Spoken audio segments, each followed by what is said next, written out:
Hi everyone, welcome to Fix the Whale podcast. My name's Sam Avery and I'm here with my wonderful co-host Katie Tracy.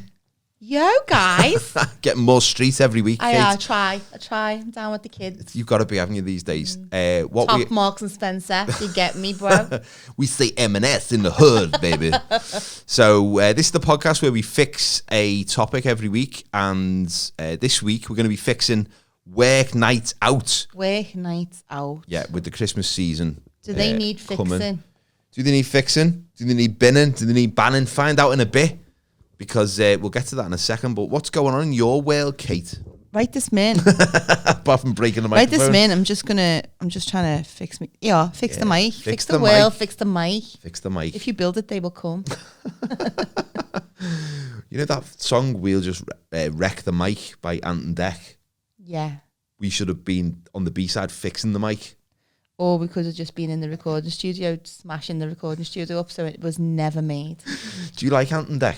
I don't dislike them, but with anybody who is tiny bit famous, and so people get overexposed to the extent where you're just like, I am sick of this prick's face. Yeah, definitely. I mean, people get overexposed who aren't even famous nowadays, don't they? Just people who just post on social media too much. Like, oh, for fuck's sake, not him again. I just want them to be more real. Like, they can't like all the celebrities they have on their show, but they have to act like they do. Yeah. If I was watching The Jungle with them on, I'd love them. Like, I don't know, Billy from EastEnders, and they go, oh, well, Billy, we have to do shit in this task. Because neither of us like, yeah, I'd prefer that level of honesty. Yeah. We were at a party, a showbiz do with you a few years ago, Billy, and you didn't hold the door open for Dec, so therefore both of us now think you're a prick. Pissed all over the toilet in the ivy. Have you ever, held any grudges against people for, long periods for pretty much, small indiscretions? Because I have. I hold a grudge. Tell me yours. I'm trying to work on it because I don't think it's healthy to hold grudges for things that are clearly, don't matter. I'm rubbish at falling out with people or having a cob on for very long. That's a good quality. I can't bear tension. No, I don't like tension. I just avoid that person. But there's someone I used to work with, and we had this friendly greeting to each other, and then we started talking to each other, and then every time we walked past each other we'd sort of say hello and stuff, and it was quite kind of nice. And then he just stopped saying hello, and then it was like he just started ignoring me. So I decided to just hate him forever. Well, it's weird. I'm a great one for changing my mind and admitting when I'm wrong. That's good. And I had a terrible grudge against Eamon Holmes. Oh, right. What did he do to wrong you? Just seemed like a prick to me. And then the more I've watched him on stuff, I think he is probably one of the few people who will be honest about and tongue-in-cheek, whether you like it or not in a Piers Morgan way. Do you know what I mean? Yeah. So, yeah, I was happy to change my mind about him. Yeah. And Davina. Generally celebrities, not real people. No. Real people you seem to like very much. It's just the celebrities, but then, a lot of them are very annoying. Even people who have known in my life who've wronged me, I forgive them. I love using the phrase wronged me. Yeah. You have wronged me. It's a little bit more dramatic than you upset me once. Yeah. I'll never forget that time you wronged me. You wronged me when I asked for 2 sugars and you gave me 3. Or you gave me 1 when you're trying to imply I was fat. Like if I have an argument with Mick, I can't be one of the. I've never been one of the people who can give someone the silent treatment for weeks and weeks and weeks. No. I don't know, and I know people who can do that, and I really admire that level of commitment. But I think ultimately I'm too lazy to bear any kind of judge. Yeah. It's more effort in it to put tension into a situation that doesn't need it. You should just just crack on. Life's too short, isn't it? Yeah. You've got to just let bygones be bygones and move on with things. Yeah. Otherwise you just eat you up, doesn't it? It does. You can't let it eat you up. No. I'd love to write a really just make it up completely like a self-help book that is completely full of shit, basically. Because I think there's a market. Most of them. Yeah, I think there's a market for it. I think there's a market for just saying things with confidence, big platitudes that don't really mean anything. But you know what can give you that that level of confidence? Drink. Yeah. You say all kinds of shit you don't mean when you're drunk. I love you. Stuff like that. Indeed. I was telling my kids the other day, actually, because they were asking me about fake love. What's fake love? Why are they asking you about fake love? What? I don't know. Maybe it's because... What are you learning in school? I don't know. I don't know. Today, we're going to do fake love. We're going to teach you how to spot real love and fake love, 6-year-olds. Because it's important for you in your development. Now, just watch this quick documentary hosted by Mr. Tumble. Hi, kids. My wife doesn't love me. I didn't know how to answer the question because I was the same as you. I was like, well, what? Like, who's talking about fake love? And so I just said, well, I think I don't even know what fake love is. I said, I think fake love is when someone says they love someone but they don't mean it. And then I was very quick to say, but I don't say that to you, because when I say that to you, I mean it, because I don't want my kids thinking maybe he doesn't mean it. But then I told them, that's a deep question to be asked by a 6-year-old. Yeah, they're getting to that point now where they're just coming out with some stuff and you're like, yeah, not prepared. Why do people drink? Yeah, because of you. Yeah. Can't say that, can you? Not in a bad way. But I just ended up saying, well, sometimes people say they love you and you feel obliged to say it back. But I don't think you should say it back if you don't love them back. And then I told them about a girl telling me that she loved me once and I didn't love her. So I just went, oh, thanks. You told them that story? Yeah. Wow. And as I was telling it, I thought, this doesn't make any sense to them. But I suppose... But at least you're giving them that background that if someone says it to him, to them, they don't have to say it back. They don't have to say it back. And that was... So whatever I say to me kids, I always then try and make it look like I'm giving them a big life lesson and try and give them a big moral, like, conclusion at the end. Yeah. And the way I spun that particular drivel on that day with the wind blowing in that direction was, I went, and that's why you should never lie. Where you gone? You just got to stop giving your kids the time of day for things like that. When we were kids, if I'd have gone home and said to my mum, what's fake love? She'd have gone, are you in or you're out? Because if you're in, you're not going back out. And I'd go, forget it, I'm going to play out. Conversation over. And yeah, there's something to be said for just telling kids that, you're too young for that, or I'm not talking about that, or... I think we all will, from now, a perspective where we should answer all questions honestly, and I don't buy into that. No, you gotta lie, haven't you? Certain times. I'm a fine one for lying to children. Well, you are. Done it all my life. You could write a book about that, actually. Just a little coffee table book people could buy the kids for Christmas. Shite I Told My Kid by Katie Tracy. That would be a wonderful book, and you could have little illustrations. Still waiting for me Falklands War memoirs to come out. Well, that book's got to come out first, hasn't it? Then the book about you being in Pepsi and Shirley. And the one about winning Olympic bronze in Moscow 80 when I was 6. Yeah, but you were so good. Let's put you in the team. That's the beauty of lie. If you're going to lie to kids, don't make it a really unbelievable lie. Don't say I won gold medal. That's something people will go, oh my God. If you go won bronze, they go, oh, she didn't win. Yeah, that's believable, isn't it?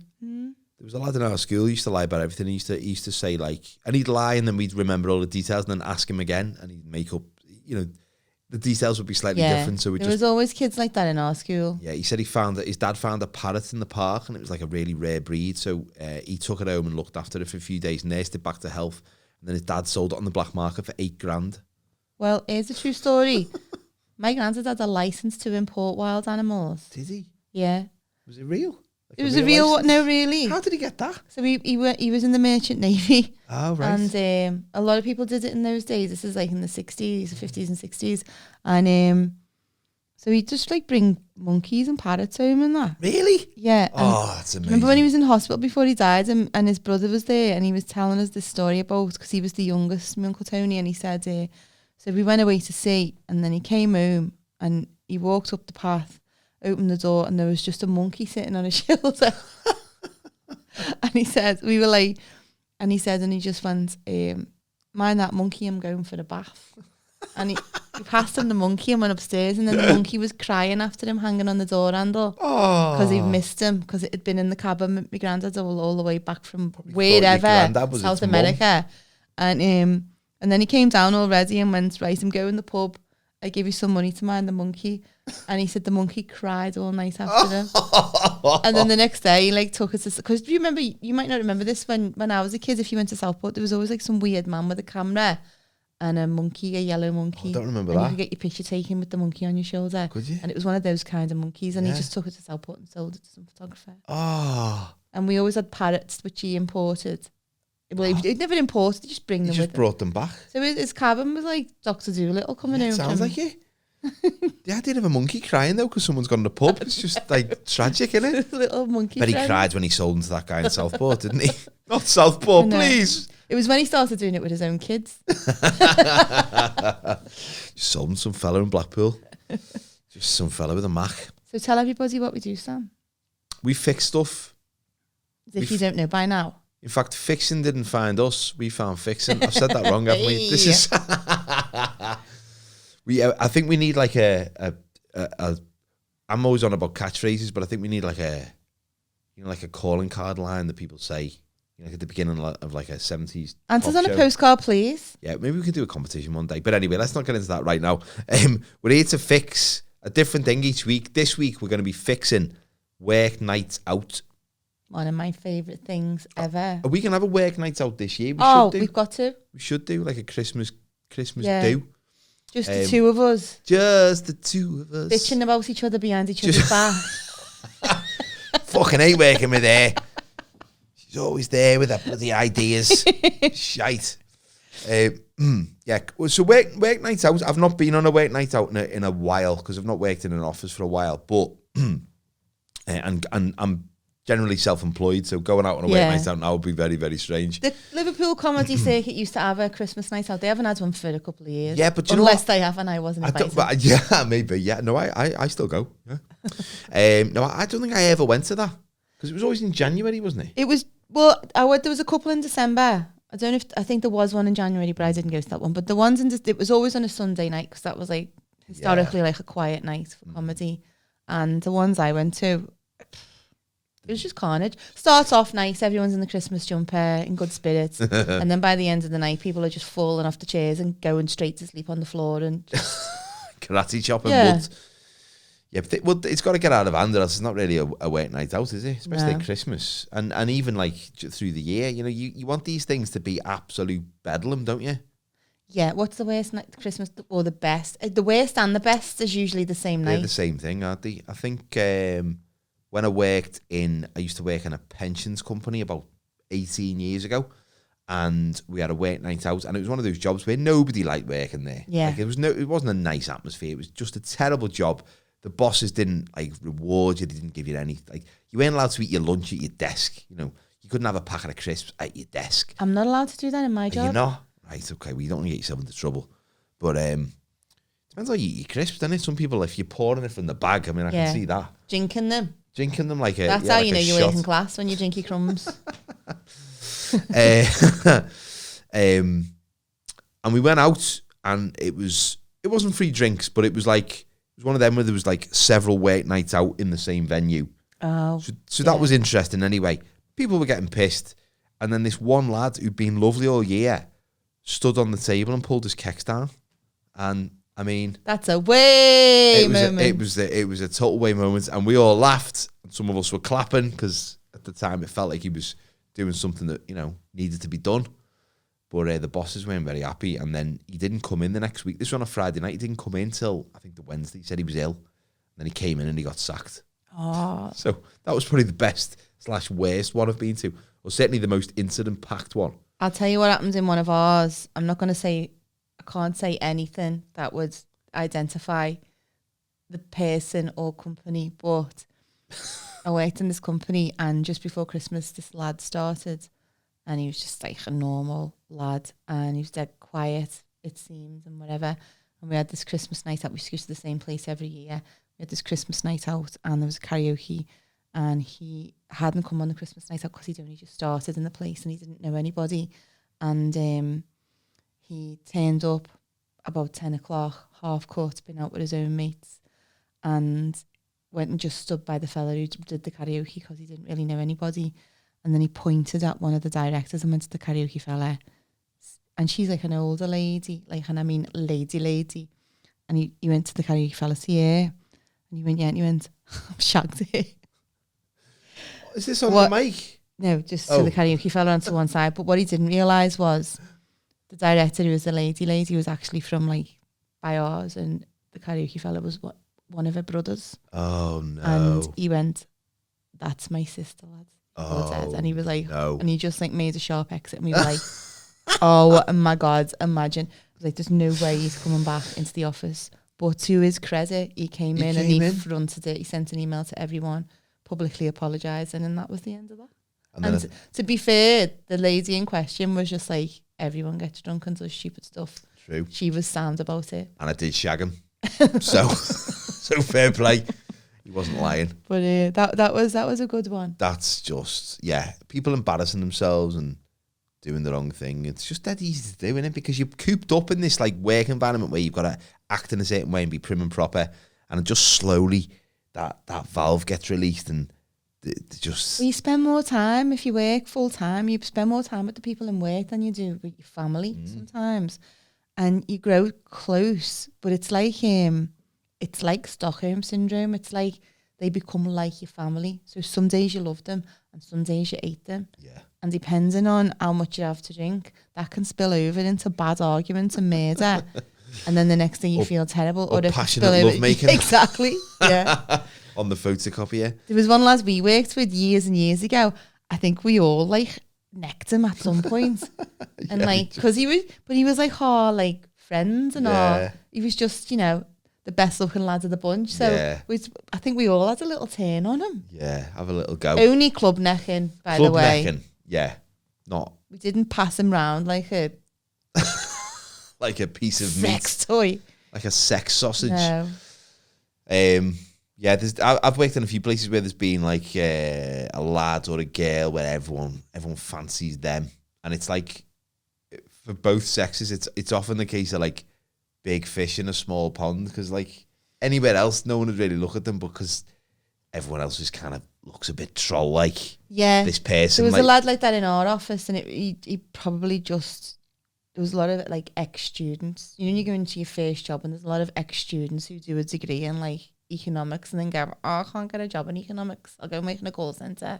Loads of them. And so there was loads, but they were still in like student mode. So they still lived in shitty houses and didn't have great hygiene and didn't know how to iron a pair of trousers or a shirt. So then you'd have some lads who'd start and they actually did know how to wash. Yeah, and do a tie up properly. Probably still lived it in with the parents, so they had like nice clean clothes and they were like... Ironed by the mum. God, he's lovely, him, isn't he? And I love the way just his mum because he smells like shirts. Daz.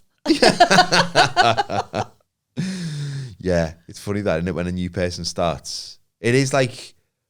It's as close as you can get to like a soap opera environment where it's the cast is very static. The situation is very static. And now and again...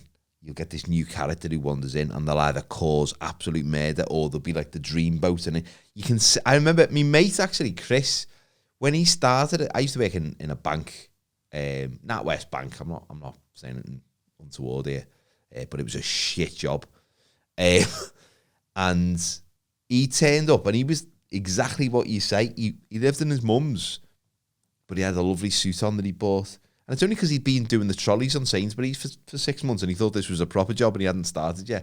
And he turned up and it was as if, because in this big call centre environment... Teen angel in Greece. It was like everything went into slow motion and soft focus. Dream believer. And he just walked through and all the girls were going, like pens, like Diet Coke break, basically. And then it turned out I had a long-term girlfriend and he wasn't interested and they all lost interest. Oh. But I became his mate. Platonically. Never necked him, nice. Not even club necking. But it was funny, just when he turned up, it's just, like this big stud. In my first job, I was in a different place to all my mates. So, like, I had a young son, so I wasn't really, like, out there the way they were. So I always ended up getting all the goss off that, like, being friend zoned, but wanting to be friend zoned and getting all the goss. And so I was like, just watching. Yeah. Because also I was a bad lightweight, so I'd get drunk by about 9 o'clock and go, okay, no, I'm had enough to drink. There's always one girl though, isn't there, in like the night out who's the one who gets pissed and cries in the corner. Yeah, over something that happened like 20 years ago. Yeah.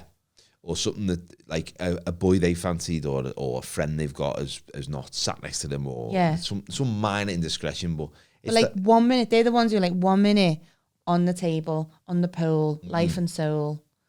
Next minute, it's like the whole crying with the whole entire body, and you're just like, and everyone's like going, well, I'm not going over. You go. I went over last time. I barely know her. Yeah, I'm not even in her team. Yeah, but I love a work night out, and it gets better when you get older because everyone's past that like no one's copping off. Behavior. No one's copping off. Everyone's just happy to be out. Everyone's just happy to be out and moan about the life. I've had some, I've been on some really, really good ones as well, where it's just been like that dead nice atmosphere. But that thing about like, you get this sometimes when it's not a work night out, it's just a normal night out. Some people, some drinks don't work with some people. Oh, yeah. So like, I've got a friend who is the most amazing laugh until she has gin. And then she is like the Tasmanian devil. She's just awful. She's like Phil Mitchell on gin. Just like swinging at everyone and accusing people of stuff and saying some outlandish things. Otherwise, she's fine. On a wait night out, you can get sometimes where, there's only wine on the table. Oh, Sandra's not on the wine, is she? Yes, Sandra's on the wine. Why? Get that wine away from me. White wine is I can't. Yeah. I can't drink white wine. It's my kryptonite. It does something to you. We went we were on a work night out once, and but it was like, the company had been taken over by this other company, and all the new management team, all like the high up management team came in, who didn't really bother with those assholes usually. And we got introduced to them and whatever, and they took us to this really fancy bar in town, and there was like free wine, free pims, whatever. It was a dead hot day. And so we were all like there to like meet them and meet and greet and whatever and get to know them, and sort of like a social event. And it was like the big glasses of white wine. Oh no. And I had one, and then I had another like one. Half pints then, aren't within about an hour and a half, I'd had 3. And I was shit-faced, right? But when you're trying to hold it together and someone comes and I go, okay, this is Mikey's. And I was like, oh yeah. And then I had a full glass of wine. I mean, my legs just went and like gave way, and I just landed on the floor in front of him on my knees, just dropped to my knees, right? And then I held my wine glass up so the wine didn't drop, but instead it like splopped out and just went over my face, and it was dripping off the end. And they were just, this management team who'd come from like Litchfield were just looking at me like they just stood in shit, and I was just like, I mean, that's a fair assessment of me right this minute. So I was like, oh my God. So I got to my feet, and my mate, who was my taxi buddy as well, I was like, I've made a show of myself. I'm just going to go to the toilet. And she's going, I'll come with you. And we're in the toilet, and I'm like, and she's got this piece of toilet paper, and she's going, it's all right. It's fine. Once we get it, you'll be fine. I was like, my hair's stuck to my head. I look like I've swilled myself. And it's 6:30. I've only been out an hour and a half. I can't stay out. I've made a show. No, it's fine. She's stabbing me with a piece of tissue. I was like, okay, I'll follow you up. She went upstairs, and I know she was my taxi buddy, but I was like, no. Went up the stairs, just went out and just got a taxi. Just went home. And yeah. And after that, for the rest of the time I worked with them, I sort of could never make eye contact with this management team, because I was like, I know every time they look at me, they're like, that's the girl who fell on her knees and swilled herself. That's the scum who dropped to her knees like a peasant in front of us at a time when Hollyoaks was still on. It was that early in the day. Yeah. Jesus Christ, it's I still think Home and Away was still on. It was oh God, the Grange when music's not even finished. I just cringe so much. But when you start early and then you just, it all catches up. Because most of the time, like any kind of work do like that, people aren't used to drinking that quickly with those people. And often you're drinking before you've had food. I got a similar level of drunk, and it was, I reckon, 10 years ago. And it was, I used to host these events for the Chamber of Commerce in Liverpool. So every year they'd invite me to Aintree Racecourse for the Grand National.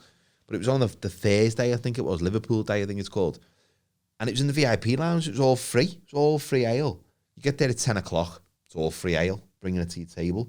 So I'm there at 10 o'clock. I'm drinking pints of Foster's. By about 10:30 in the morning, I've had 2 pints of Foster's.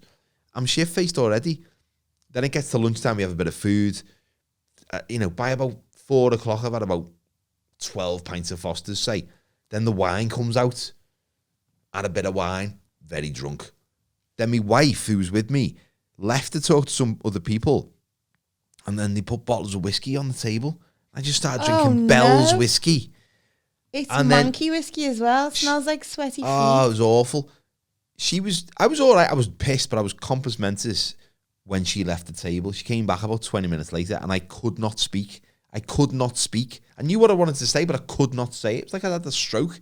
I was going... That's the kind of drinking you can do on holiday, though, and you can function. Oh, it was awful. But then we got on the train, packed train to get back into town, and she bumped into 2 people she used to work with. And I was trying to go... In my head, I was going, hello, my name's Sam, and I'm Rachel's husband. Trying to be like bon vivant. Yeah. Master of ceremonies. And they're usually... what came out was... And my wife actually disowned me. I remember her saying, I don't know who this man is. Like, I've never met him before. Because I just sat on my own and just went... Like Father Jack. Terrible. That's the beauty of it, though. You see other people and everyone else gets drunk. That's fun. Yeah. Everyone's on the same level. Yeah. But without work nights out, you wouldn't have some of those lovely bonding moments that you do get. Because they're a good one. Especially if you know someone who looks like they've got a face like a smacked arse. And then you meet them after a couple of drinks and they've relaxed. Sounds, and you're like, oh, we could actually be friends. Also, a friend of mine met his wife on a work night. Well, knew her. Because they all worked together. But he got together with her on a work night out. And now they've been married 15 years and got a little kid and all that. Yeah. That would never have happened if it wasn't for the work night out. No. I wonder sometimes how many humans would be on the planet if alcohol didn't exist. Oh. Probably about 28. Probably. Because for generations, it's not just like babies that get conceived accidentally, but it's like people don't meet without alcohol. Well, they do, but it does lubricate society, doesn't it? It helps people. Yeah, and when you work with people who you have to have a professional relationship with, and then you're not in that environment with them and they get bladders, and then you're like, oh my God, I didn't realise you were such a terrible pervert until you had a drink in you. Yeah, well, there's that as well. Yeah, because there's the people who you go, oh, you're sound, actually. There was a guy I used to work with, he was the team leader, and he was hard work as the team leader, and he was a bit of a dickhead. But then when it was the work night out, he'd have 2 drinks and be completely blottoed. And he'd be coming round all of us. And we were all in our 20s and he was in his 40s. And he'd be going, oh, there's some sexy girls here tonight, lads, isn't there? And it was like he was doing the Vic Reeves leg rub, but there was no irony there. That was just what he was doing. Everything like, look at them, look at the girls. Oh, there'll be some shagging tonight. It's like, oh, man, I was just sick of my mouth there. You're disgusting. And then he'd go home, he'd leave that early, he'd burn brightly and fade away. In my old job, we used to have a man who worked there, Dan, and he was like an insurance consultant. He was fab. This Irish guy, Dan Daly, he's just ready to retire, but wanted to keep his hands in, well into his wine, and he'd be always trying to educate us. He'd go, right, guys, we're going to have a wine evening, we're going to have a wine tasting, I'm going to teach about wine, I'm going to do French night, map of France, it's going to be great. You're going to bring a bottle of what you drink in, we're going to have a little bit of it, and then I'm going to teach you I'm going to bring in some of my favourite wines, and we're all going to have a great time. It's going to be 1,000,000% wonderful nuts. So anyway, we were okay. So they let us stay in the office after they closed, and we worked in India buildings at the time, so it was just a fab location. Yeah. And so anyway, Dan's there, and we went in the kitchen, and he's had this big, massive map of France with little wine bottles all over it for the regions, and little picky bits for us. And it was, some of the lads came as well, and we all had to bring a bottle of our wine. And he's going, right. So what we're going to try this one first. It's a Cabernet, and I want you all to tell me what you think about it. So as a little drink, and I'd watch programs and cooking and that, and I didn't know. He asked me about it. I was like, very jammy, getting Wellington boots, and he's like, that's great, Katie. You've got it. It's earthy. It's from the earth. That's why you 100%. Wrote me name, and my mate's going, you fucking bullshit, and I was like that. Whatever. That's why. But we all had to bring a bottle. So we all thought we were dead sophisticated with our bottles of Hardy's Crest. And he's like, oh yes, not too bad, bitch. That's shite, that one shit. And me mate Claire McGovern was only about 19 at the time. And she'd gone to Bargain Booze on Anfield Road and got a 3-litre bottle of Lambruscini. Oh, classic. And she got that out and he was like, what the fuck is that? Lambrusco, it's not even French. It's not even a wine. I don't know what it is, but it's shite and we're not drinking it, Claire. She's like, that's fine. I'll take it home again. It's like $2.99. Think it on the bus. The end of the night, all the wine had gone, oh, let's get the Lambruscini out. Oh, yeah. It was just, and we ended up like on the floor of the office at like 10 o'clock at night doing oops upside your head. Oh, it was that's just one amazing. of them mad nights. I do like a work party that's in work. I do like that. They were always the good ones. Those wines that you dismissed though on a fancy wine night like that, you never leave them like full, do you? You always get around to them in the end. I didn't think there was a drop of anything left. Yeah, we had a wine tasting thing once and we drank loads of wine, like nice wine for about 2 hours, and then we went for like 4 pints of Guinness afterwards, and I was so ill the next day. Blame the Guinness. Well, Dan taught us, and I made to show myself with this fact. But he said the deeper the hole in the bottom of the wine glass, the better expensive. The wine is because it allows for more settlement. Yeah. So we always, me and my friends, when we buy wine, we're like, I've fingered the bottle. It's a good one. So anyway, I went to visit my mate in Australia, and she took me to the Moe winery in like by Melbourne. And no show, eh? No. And it was so fancy, and she's like, you're going to love it. And I was just like, I feel like an imposter, but it was fab. It was good. The food was gorgeous and whatever. And they had this smelly going here. Would you like to taste this, ladies? And I was like, we had these 3 bottles of fizzy, red champagne it was, but it was gorgeous. Yeah. So he comes over and he says, would you like another? We're like, yeah, we'll have another bottle. And I was like, and he's like proper knowledgeable. And I was like, is it true, right? Is it true, right? That the bigger the dent in the bottom of the bottle, the better the wine is. And he just went, no, and walked away. And my mate was going, oh, you knobbers, why'd you have to make a show? I was asking a stupid question like that. I went, it's true. I know it's true because Dan Daly told me it was true. And he learns us about wine. And she was just like, oh. It was like me showing myself in a winery. That woman's talking about fingering the bottles again. I wouldn't have known that if I hadn't gone on a works night out. Exactly. Just like I wouldn't have known I can't do the splits or the worm in an enclosed dance floor. I've attempted some radical dance moves with work nights out that I wouldn't have done normally because I've been so pissed. We always used to end up in like flares and boogie nights, all the 70s places, and just be like going full at it. There was a guy once who he was dead quiet in the office, and then whenever we went there, he turned into Freddie Mercury. He stood up and he's going like, "Dero, dero, dero, dero." And he used to get this bit of cardboard, rip it out, and like stick it in his mouth like the teeth. And then we were all saying like, "You got to get a vest. You got to wear a vest. You got to wear a vest next time." And we all like clubbed in and bought him a vest that he put on under his shirt. So he took it off and he had the vest on. And then we were saying, "You got to grow a moustache," but he wouldn't do that. So and fair play, but that was good. Yeah, just all that kind of like craziness. We had a work night out in Dublin one time. I worked in this, it was like a accounts department a long time ago. And our job was really boring. We had this really cool boss, and she was just, remember when you used to get penny flights? Yeah. We were trying to plan like a night out on the Saturday, just all the team meeting in town and going on the island. That easy yet it was. Ryanair it was. Ryanair. And so Ali just come over and went, listen, I've just been online and there's flights to Dublin this weekend for a penny. So we could just go to Dublin and like stay in a youth hostel and like a dorm and whatever and go out in Dublin. So we were like, yeah, let's all do that. Yeah, it'll cost the same. So we all met at Liverpool Airport on the Saturday, like lunchtime, flew to Dublin, just went on it all day and all night. And then all of us, and we were a higgledy-piggledy bunch. There was like me, probably another girl who was like my age and single. Then there was Ali, who was older than us, and her husband Dave, who was some like scally from like Widnes. And then there was like this other fella who was like older and married, and his wife was a teacher, but he just loved being out. And then some of our younger friends, my mate George, came, and it ended up about 10 of us just in this dorm, in this hostel. Total motley crew. But you knew when like you go on a night out, but you all go home at the end of the night. But instead we all went back to this dorm and we're just all in the dorm together the next morning. And we woke up the next morning, like one of them was snoring and Ali and Dave were like spooning, and I woke up and I was just like, God, I'm too hungover for this. This is weird. Me and George just got up and went for a walk around Dublin. It was better than doing like a normal night out. Yeah, that's brilliant. Yeah. It probably cost us the same as a night out in town as well, probably, at the time, because the euro was good. Yeah, it was. Yeah. I don't think it is anymore, is it? Shite.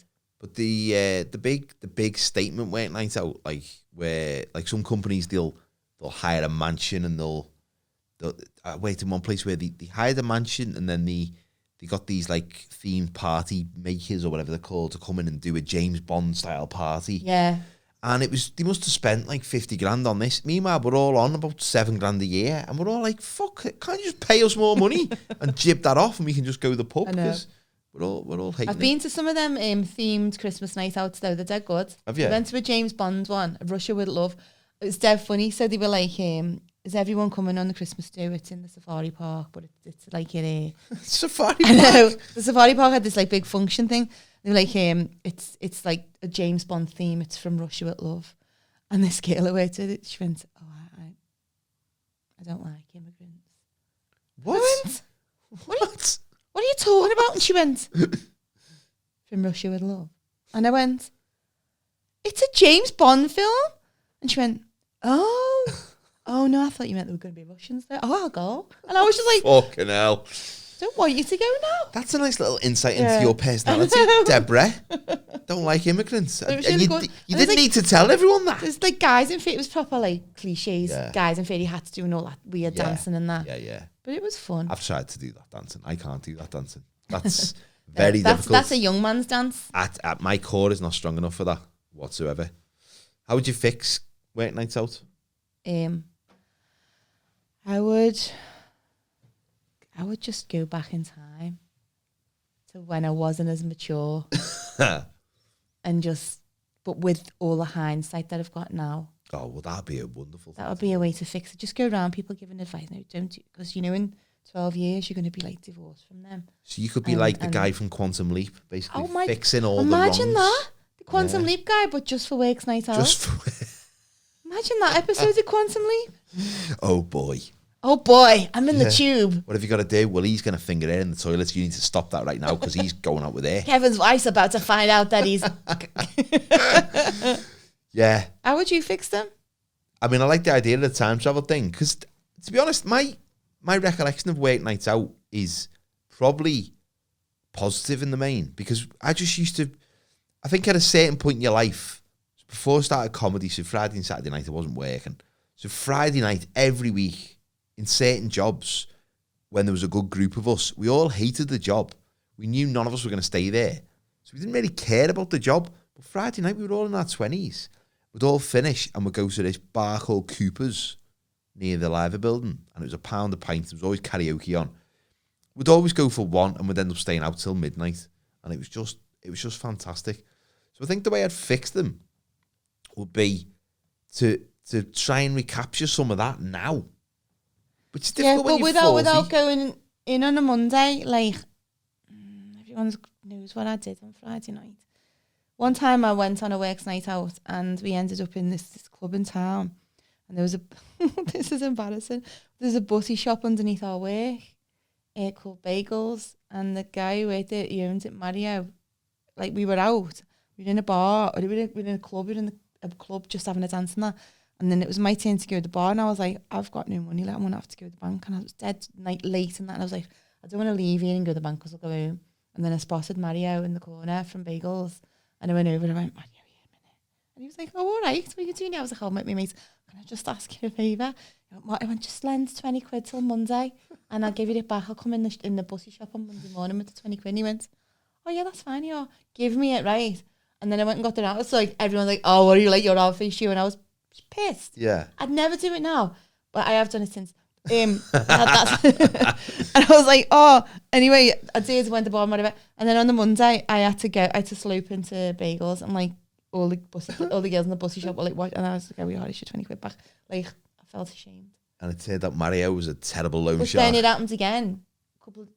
About 3 years ago, I was in Ben and Medina with my mates. And we were in this bar. We decided we'd gone out straight. As soon as we landed, got changed, went straight out. Decided, you're half cut in the middle of the day. We don't need to go back and get changed. We look fabulous. We were covered in sand. Great. Looked like homeless people.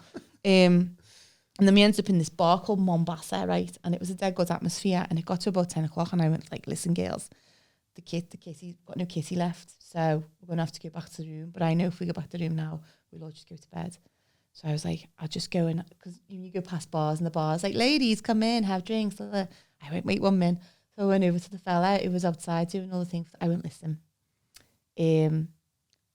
our kitties ran out and we'll have to go now to go back to our room and get more money. But instead, could we just run a tab and I'll come and pay you tomorrow? And he went, yeah, come on. Took me back in and just went to the other bar, give them whatever they want, just write it down. Sound. And then the next day I walked past and I was like, oh, I owe you money. He went, give me it later. And then later on that night, we saw him again and he went, sorry. Oh, We got brilliant. drinks for nothing. There's a lesson there, isn't there? For Be everyone? hard face. Yeah, just be hard face, but do it in a friendly way. That's Yeah. the key. I think the way I'd fix work nights out would be create some kind of like device, like maybe it's a belt or maybe it's a pill you take. Or like a cattle prod. And On a drone. You could have that. A cattle prod on a drone. That's a good fix. Sounds amazing for That lots could of fix loads of That could things. fix wars.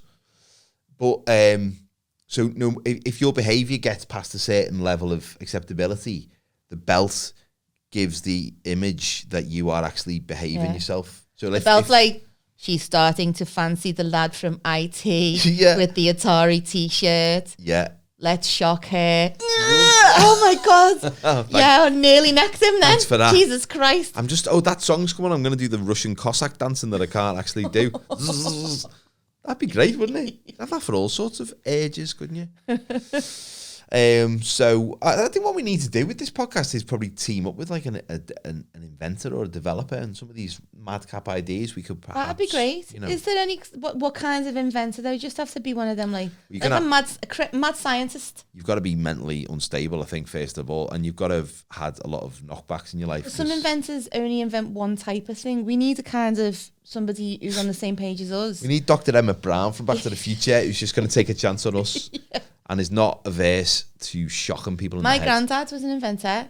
He invented tidal energy, but he didn't patent it in time. Oh. And then we only found out when they started the Thames barrier power system. And he was like, I invented that. Is this one of the lies that you tell your kid? I think it's one of the lies he told me. I come from a long line of liars. Come Do from you? a- Do you really, though? I'm the seventh liar of a seventh liar. It's not bullshit, though. You're lying to me. So we'll be fixing more stuff next week. Hey, we're going to be fixing Christmas. Yeah, that's coming up. Let us know what you'd fix about Christmas. Please do, because... Without spoiling the episode. Yeah. Totally, from the start. I'd fix Christmas by just cancelling the fucker. Would you? Yeah. Oh, I'd make it longer. So that's going to be an interesting battle. Well, it will we be have. fun, yeah. So... Let's have a heated debate. Let's have... if you want to support us, or just help us out, just give us a little like or comment if you're watching on YouTube. Yeah. And if you're just listening, then thank you as well.